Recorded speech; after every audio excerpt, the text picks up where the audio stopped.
রাজশাহী বিভাগের অন্যতম সুন্দর ও সমৃদ্ধ একটি জেলা হল নাটোর জেলা। সবুজে ঘেরা এই জনপদ তার উর্বর কৃষিজমি, শান্ত গ্রামীণ পরিবেশ এবং ঐতিহ্যের জন্য সুপরিচিত। নাটোরের বিস্তীর্ণ মাঠ জুড়ে সারা বছর ধান, গম, ভুট্টা ও নানা ধরনের ফসলের সমারোহ দেখা যায়।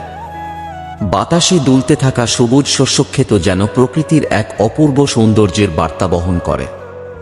গ্রামের মেঠো পথ, খালবিল, পুকুর আর গাছপালার ছায়ায় ঘেরা পরিবেশ যে কারো মন ছুঁয়ে যায়। ঐতিহ্য ও ইতিহাসের দিক থেকেও নাটোরের রয়েছে বিশেষ পরিচিতি। বিখ্যাত নাটোর রাজবাড়ি এই জেলার গৌরবময় অতীতের স্মৃতি বহন করে।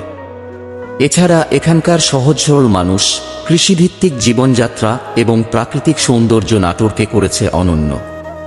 প্রকৃতির স্নিগ্ধতা, সবুজ ফসলের মাঠ আর মানুষের আন্তরিকতায় ভরা নাটোর জেলা সত্যিই বাংলাদেশের এক গর্বিত জনপদ।